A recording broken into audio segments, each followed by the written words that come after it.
নমস্কার, সায়ন টিভির পর্দায় আমি মৃন্ময়ী রয়েছে আপনাদের সঙ্গে। চোখ রাখছি বিস্তারিত সংবাদের দিকে। রেগার মজুরির দাবিতে প্রধান সড়ক 6 ঘন্টা অবরোধ। ঘটনা যতনবাড়ি থেকে তীর্থমুখ রামভদ্র এলাকার মূল সড়কে। পরে ভিডিওর আশ্বাসে অবরোধ প্রত্যাহার করে রেগা শ্রমিকরা।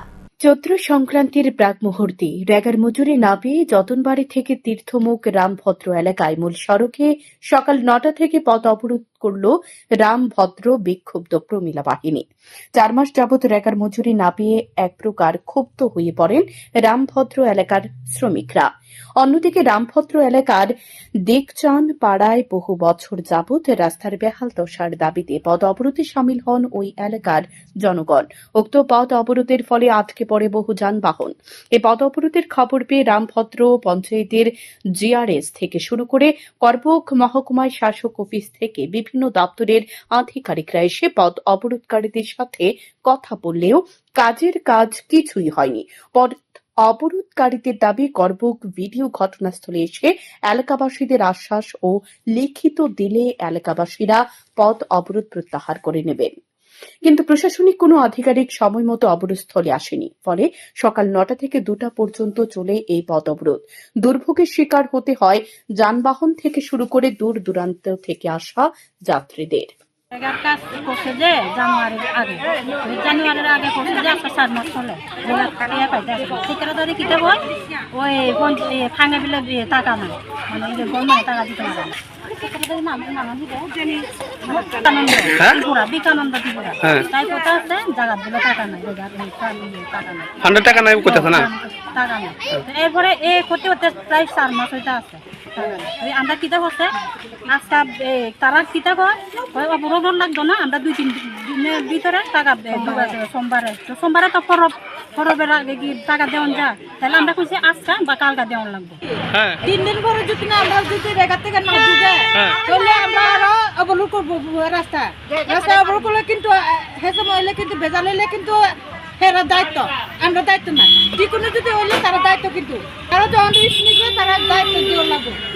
তারা দিয়ে গেছে 3 দিনের ভিডিও কইছিল, ভিডিও নেই না ভিডিও না এটা তো আমরা কিতাতাম না। হ্যাঁ তারা কইতে আছে তারা ভিডিও তারা সই দিয়ে গেছে 3 দিনের ভিতরে টিয়া দিব। আর যদি টিয়া যদি না ঢুকে 3 দিনের ভিতরে যদি টিয়া না ঢুকে তাহলে আমরা আবার কোন জায়গাতে অবরোধটা করছো? রামভদ্র। এতদিন হয়েছে 1 মাস না 2 মাস না 3 মাস না, এতদিন পরে কিনলি কেন না? আমরা ওই তুমুর মেলা সময় দেওয়ার কথা আছিল, দিছে না? এরপরে দেওয়ার কথা আছিল, আমরা ট্রাভেলের মধ্যে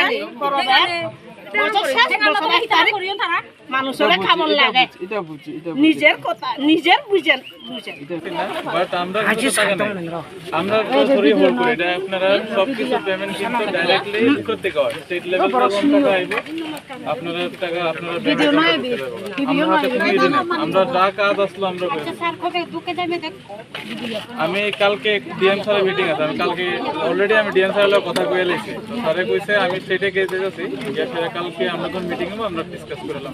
পরবর্তী সময়ে বিভিন্ন দপ্তরের আধিকারিকদের দিয়ে কোনো সদুত্তর না পেয়ে করবুক ভিডিও সুব্রত পাল নিজে ঘটনাস্থলে এসে পথ অবরোধকারীদের সঙ্গে কথা বলে এলাকাবাসীদের 3 দিনের মধ্যে রেগার মজুরি দেবেন বলে আশ্বাস দেন।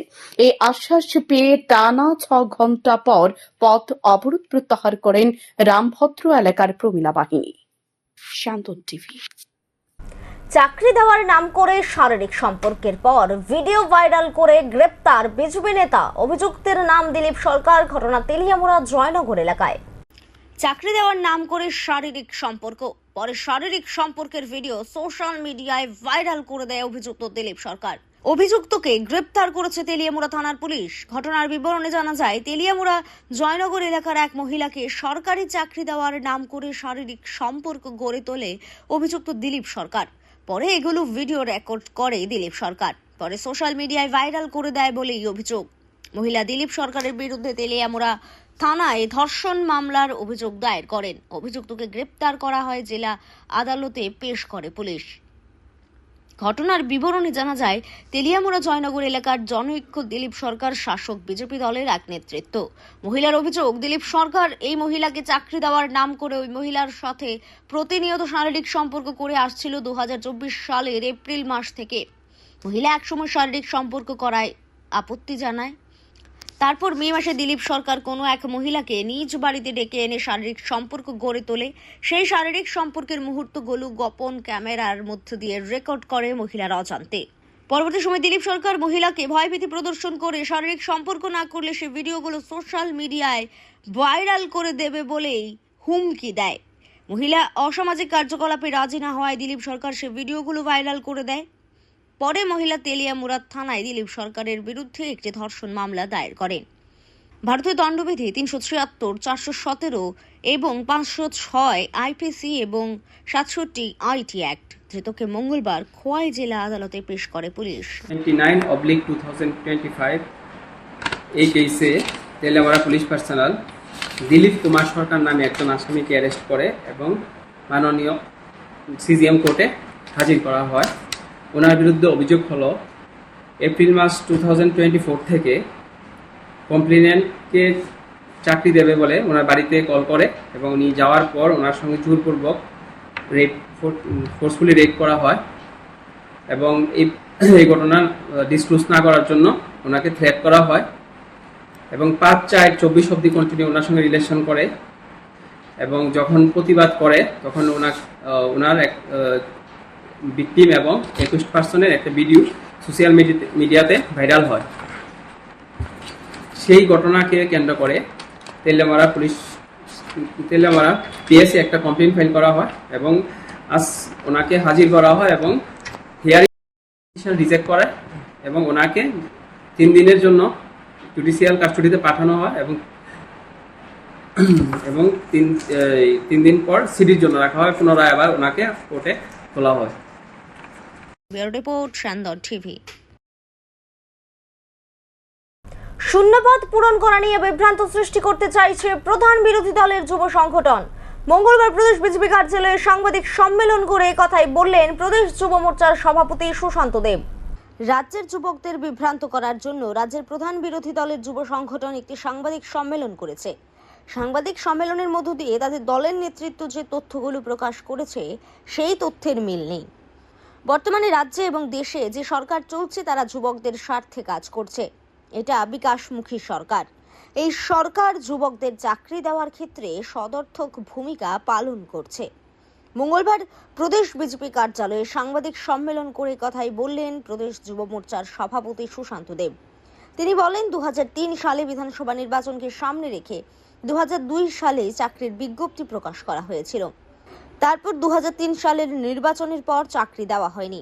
একইভাবে 2008 সালে বিধানসভা নির্বাচনের আগে 2006 সালের বিজ্ঞপ্তি জারি করা হয়েছিল, কিন্তু চাকরি দেয়নি। পরবর্তী সময়ে 2009 সালে একটি বিজ্ঞপ্তি প্রকাশ করে জানায় 2002 সাল, 2006 সাল এবং 2009 সালে বায়োসায়েন্সের চাকরির ফর্ম পূরণ করেছিল তাদের 2010 সালে আর ফর্ম পূরণ করতে হবে না। এর দ্বারা স্পষ্ট কারা 2002 সাল থেকে 2010 সাল পর্যন্ত চাকরি ঝুলিয়ে রেখেছিল। পরে তাদের চাকরি হলেও সে চাকরি হাইকোর্টের রায়ে চলে যায়। তিনি আরো বলেন, বামফ্রন্ট সরকারের আমলে বেকাররা ষড়যন্ত্রের শিকার হয়েছিল।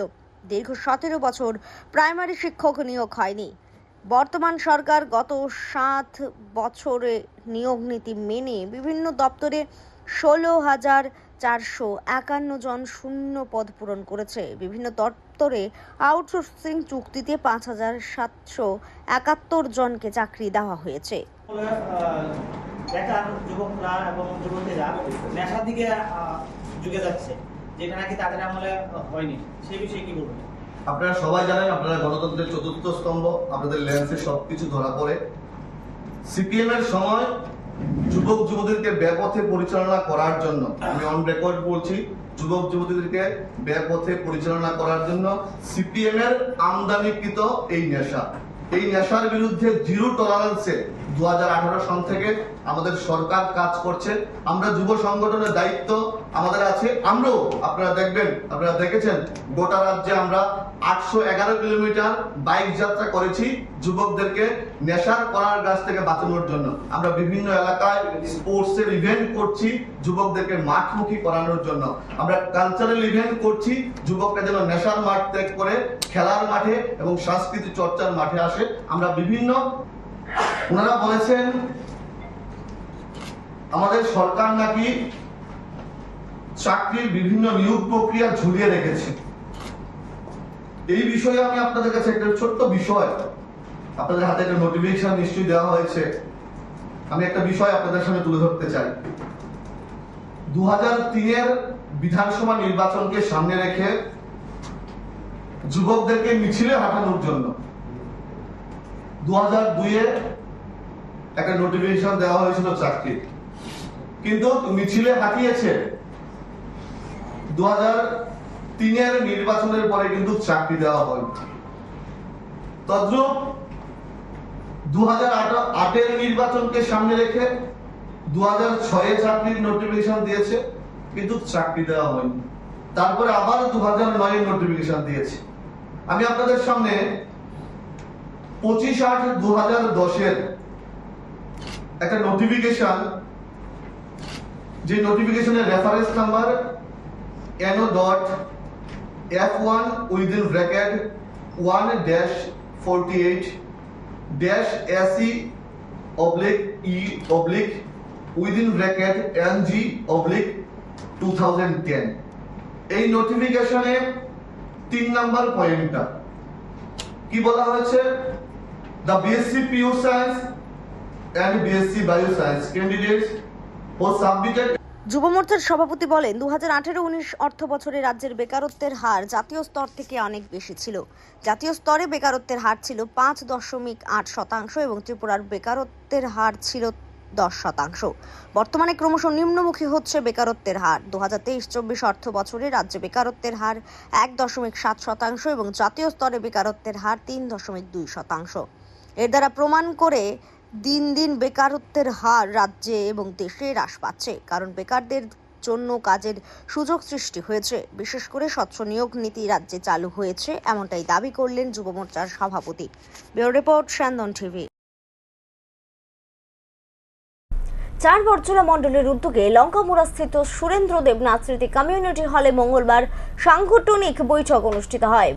বৈঠকে উপস্থিত ছিলেন প্রদেশ বিজেপির সভাপতি রাজীব ভট্টাচার্য, প্রদেশ সহ সভাপতি তাপস ভট্টাচার্য, এলাকার প্রাক্তন বিধায়ক দিলীপ দাস সহ বিজেপি কার্যকর্তারা। প্রদেশ বিজেপির সভাপতি রাজীব ভট্টাচার্য বলেন 1980 সালে 6 এপ্রিল অটল বিহারী বাজপেয়ীর হাত ধরে ভারতীয় জনতা পার্টি প্রতিষ্ঠিত হয়েছিল। এরই অঙ্গ হিসেবে সর্বভারতীয় সভাপতি জেপি নাড্ডার নির্দেশ অনুযায়ী বিভিন্ন কার্যক্রম হাতে নেওয়া হয়েছে, যেমন জনসম্পর্ক অভিযান, কার্যকর্তাদের বাড়িতে দলীয় পতাকা উত্তোলন, মণ্ডল অফিসগুলি সুসজ্জিত করা এবং সক্রিয় কার্যকর্তাদের নিয়ে সম্মেলন করার উদ্যোগ গ্রহণ করা হয়েছে। সেই অনুযায়ী আজকের বৈঠক আয়োজন করা হয়েছে বলে জানান তিনি। আপনারা অবগত আছেন যে আমাদের 1980 সনের 6 এপ্রিল প্রয়াত প্রধানমন্ত্রী ভারতরত্ন অটল বিহারী বাজপেয়ীর হাত ধরে ভারতীয় জনতা পার্টির প্রতিষ্ঠা হয়েছিল। গত 6 এপ্রিল আমরা আমাদের ভারতীয় জনতা পার্টির রাষ্ট্রীয় সভাপতি নির্দেশ অনুসারে আমরা এই প্রতিষ্ঠা দিবসকে সামনে রেখে বিভিন্ন কর্মসূচি আমরা বাস্তবায়ন করছি। যেরকম আমাদের কার্যকর্তা যারা রয়েছেন তাদের বাড়িতে পতাকা উত্তোলন এবং বিভিন্ন অফিস যেগুলি রয়েছে ভারতীয় জনতা পার্টির মণ্ডল অফিস, জেলা অফিস, রাজ্য অফিস, সেইগুলিকে সুসজ্জিত করা এবং বিশেষ করে আমাদের যারা অ্যাক্টিভ মেম্বার হয়েছেন, অ্যাক্টিভ কার্যকর্তা, জনপ্রতিনিধি যারা ভারতীয় জনতা পার্টির কে সম্বর্ধনা এবং ভারতীয় জনতা পার্টির আদর্শে বিশ্বাসী, তাদের নিয়ে বিভিন্ন মণ্ডলে আমরা এরকম কর্মসূচি এবং যারা অ্যাক্টিভ মেম্বার তাদের নিয়ে সম্মেলন করার একটা উদ্যোগ আমরা নিয়েছি। আর সেখানে পার্টির ইতিহাস ও বিকাশ, পার্টির যে কাজকর্ম, সরকারের যে কাজকর্ম, চাহে কেন্দ্রীয় সরকার হোক, বাজপেয়ী সরকারের হোক, মোদিজি সরকারের হোক, আর আমাদের রাজ্য সরকারের এই অ্যাচিভমেন্ট নিয়ে মানুষের কাছে যাওয়া এবং মানুষের কাছে সেগুলি তুলে ধরা, কার্যকর্তাদের মধ্যে সেগুলি আলোচনার জন্যই আমরা এই মণ্ডলের উদ্যোগে আমরা বিভিন্ন জায়গায় আমরা তার সম্মেলন করছি। তারই অঙ্গ হিসাবে আজকে বরজলা মণ্ডলের উদ্যোগে যারা আমাদের অ্যাক্টিভ কার্যকর্তা। দ্রব্যমূল্য বৃদ্ধির বাজারে এইবার মূল্য বৃদ্ধি পেল রান্নার গ্যাসের সিলিন্ডারের। এক লাফে সিলিন্ডার প্রতি 50 টাকা মূল্য বৃদ্ধি পেল, মাথায় হাত নিম্নবিত্ত মধ্যবিত্তদের। সোমবার কেন্দ্রীয় পেট্রোলিয়াম মন্ত্রী হরদীপ সিং পুরী ঘোষণা করেন রান্নার গ্যাসের মূল্য সিলিন্ডার প্রতি 50 টাকা বৃদ্ধি করা হয়েছে। সোমবার মধ্যরাত থেকে এই নয়া মূল্য কার্যকর হয়েছে। আগে রান্নার গ্যাসের সিলিন্ডারের মূল্য ছিল 829 টাকা 50 পয়সা। বর্তমানে রান্নার গ্যাসের সিলিন্ডারের মূল্য বৃদ্ধি পেয়ে হয়েছে 879 টাকা 50 পয়সা। ভর্তুকিবিহীন এবং ভর্তুকিযুক্ত উভয় গ্রাহকের জন্যই রান্নার গ্যাসের সিলিন্ডারের মূল্য 50 টাকা বৃদ্ধি করা হয়েছে। উজ্জ্বলা যোজনার আওতায় থাকা ভোক্তাদেরও দিতে হবে অতিরিক্ত এই মূল্য। সাধারণ জনগণের দাবি, গ্যাসের সিলিন্ডারের মূল্য হ্রাস করুক সরকার। সাধারণ জনগণের সাথে সুর মিলিয়ে মঙ্গলবার বিকালে সিপিআইএম সদর মহকুমা কমিটি দাবি তুলেছে অবিলম্বে রান্নার গ্যাসের মূল্য হ্রাস করার জন্য। সিপিআইএম মহকুমা অফিস থেকে এই মিছিল শুরু হয়ে শহরের বিভিন্ন পথ পরিক্রমা করে। উপস্থিত সিপিআইএম সদর মহকুমা কমিটির সম্পাদক সুভাষিস গাঙ্গুলি বলেন, বিকশিত ভারতের নাম করে বর্তমান সরকার ওয়ার্ক অফ আইন পাশ করেছে। এই আইনের প্রতিবাদে সুপ্রিম কোর্টে মামলাও জমা পড়েছে। সংখ্যালঘুদের অধিকার খর্ব করতে এই আইন এনেছে সরকার, তা নিয়ে গোটা দেশ তোলপাড়। আবার গত সোমবার রান্নার গ্যাসের মূল্য 1 লাফে 50 টাকা বৃদ্ধি করেছে। পাশাপাশি 7.5% ঔষধের মূল্য বৃদ্ধি করেছে। অপরদিকে পেট্রোল, ডিজেল সহ অন্যান্য শুল্কের মূল্য বৃদ্ধি করার চেষ্টা করেছে। এরই প্রতিবাদে তীব্রভাবেই প্রতিবাদ জানায় এর সিপিআইএম। তিনি আরো বলেন, জনগণের ওপর এ ধরনের শুল্ক বৃদ্ধি শুরু করেছে ভারতীয় জনতা পার্টির পক্ষ থেকে, যাতে ধন্যবাদ মিছিল বের করা হয়। এভাবেই সরকারকে কটাক্ষ করলেন তিনি। ইতিমধ্যে ডোনাল্ড ট্রাম্প দ্বিতীয়বার রাষ্ট্রপতি নির্বাচিত হবার পর শুল্ক যুদ্ধ শুরু করেছে। সারা পৃথিবীব্যাপী অর্থনৈতিক তীব্র সংকটের মুখে পড়েছে। গতকালও আমাদের দেশে আমরা দেখলাম শেয়ার বাজারে প্রচণ্ড ধস পড়েছে, 20 লক্ষ কোটি টাকার মতন উড়ে গেছে। একটা অর্থনৈতিক এমন চরম সংকটের মুহূর্তে আবার অন্যদিকে নরেন্দ্র মোদী সরকার ইতিমধ্যে একটি ওয়াকফ আইন পাশ করেছে, যেটা নিয়ে সারা ভারতবর্ষ তোলপাড় হচ্ছে। এই আইনটা আমরা জানি যে সংখ্যালঘু মুসলিম অংশের যারা মানুষ, তাদের যে অধিকার, সাংবিধানিক অধিকার খর্ব করার জন্য এই আইন আনা হয়েছে। তার বিরুদ্ধে আমরা প্রতিবাদ জানাচ্ছি। সারা ভারতবর্ষে প্রতিবাদ হচ্ছে। গতকাল রাত থেকে হঠাৎ করে বাড়িয়ে দেওয়া হলো রান্নার গ্যাসে সিলিন্ডার পিছু 50 টাকা করে বাড়িয়ে দেওয়া হয়। এরপর আমরা দেখলাম পেট্রোল এবং ডিজেলে আন্তঃশুল্ক, ইন্টারনাল ট্যাক্স বৃদ্ধি করা হয়েছে। এমনিতেই প্রতিদিন জিনিসপত্রের দাম সাংঘাতিকভাবে বাড়ছে। এর মধ্যে রান্নার গ্যাসের দাম বৃদ্ধি করা হলো। পেট্রোল ডিজেলের ইন্টারনাল ট্যাক্স বাড়ানো মানে আগামী কিছুদিনের মধ্যে পেট্রোল ডিজেলের দামও বাড়বে। আমরা তীব্র প্রতিবাদ করছি। অবিলম্বে এই বর্ধিত গ্যাসের মূল্য এবং পেট্রোল এবং ডিজেলের উপর যে আন্তঃশুল্ক মূল্য, এটা প্রত্যাহারের দাবি জানাচ্ছি। মঙ্গলবার বিজেপির কর্মী সমর্থক ও বাইখরা থানার আরক্ষা প্রশাসনকে সঙ্গে নিয়ে জোলাইবাড়ি এলাকায় সাবরুম আগরতলা জাতীয় সড়ক বিশেষ অভিযান চালায়। এই অভিযানে যে সকল বাইক চালক ট্রাফিক বিধি নিষেধ অমান্য করছিল বা মান্যতা না দিয়ে বাইক চালাচ্ছিল, তাদের হাতে গোলাপ ফুল তুলে দেওয়া হয়। অপরদিকে যে সকল বাইক চালক হেলমেট ছাড়া বাইক চালাচ্ছিল, তাদেরকে সচেতন করে মণ্ডলের পক্ষ থেকে হেলমেট প্রদান করা হয়। আপনি মনে করতেছেন যে আপনার মাথার থেকে হেলমেটের দাম খুব বেশি নিয়ে বাড়িতে সাজা নাকি? ঠিক আছে না, না কাছের লেগে না, কাছে আপনার বাড়িতে বাড়ালে তো অ্যাক্সিডেন্ট হতে পারে, গেটের সামনে তো অ্যাক্সিডেন্ট হতে পারে। আপনি বাইকেতে বুঝে গেছেন না, মাথাটা রাস্তা থাকলো। ভারতীয় জুলাইবাড়ি মণ্ডলের উদ্যোগ এবং বাইকরা থানার উদ্যোগে বাইকরা থানার জুলাইবাড়ি সর্ব এলাকায় জাতীয় সড়কে আমরা একটা সচেতনতামূলক কর্মসূচির আয়োজন করেছি। এই জায়গাতে রাস্তাঘাটে যেসব লোক হেলমেট ছাড়া গাড়ি চালায় এবং আমাদের যে মোটর ভেহিকেলস অ্যাক্টের বিভিন্ন বিধিনিষেধ আছে, ওই বিধিনিষেধগুলি সঠিকভাবে মান্য না করে গাড়ি বাইক চালান, তাদেরকে সচেতন করার জন্য আমরা আজকে এখানে নিয়েছি। তাতে আমরা রাস্তাতে যারা বাইক নিয়ে এসছেন, যারা শুধু বাইক চালক হেলমেট ছাড়া এসছেন, এবং কোনো চালক এবং সহচালক যারা পিছিয়ে বসে আসছেন, রাইডার এবং কো রাইডার দুজনই হেলমেট ছাড়া এসছেন, ওদেরকে আমরা সচেতন করার জন্য আমরা জুলাইবাড়ি 38 জুলাইবাড়ি মণ্ডল প্রেসিডেন্টের উদ্যোগে এবং অন্যান্য 38 জুলাইবাড়ি মণ্ডলে যারা নেতৃবৃন্দ আছেন যুব মোর্চার ভাইয়েরা, এটা সব জায়গাতেই লাগাতে হয়, কারণ সেফটির একটা বিষয় আছে। কারণ সব জায়গাতে দেখা গেল যে চালাইতে হেলমেট দেওয়া, যে পিছনে হেলমেট দেওয়া নাই, অথবা দেখা গেল যে আমরা যে স্পিডে চলছি উনি পড়ে গেল বা একটা বিপদ আছে সামনে, ব্রেক ধরলাম উল্টে পড়লো, অ্যাক্সিডেন্টলি মাথা টাথা ফাইটে যেতে পারে, হেড ইনজুরি হইতেছে, তারপরে মানুষের মৃত্যু পর্যন্ত হইতেছে। হইতেছে। এটা কি পুলিশের বইয়ে লাগাইতে না নিজেরা সেফটির বিষয় একটা আছে। সেফটিটা তো স্যার হইছে গিয়া আগে, তারপরে তো হইছে গিয়া। এখনকার মতো সংবাদ এখানেই শেষ করছি। সব খবর, সব আপডেটের জন্য চোখ রাখবেন স্যান্দন টিভির পর্দায়। নমস্কার।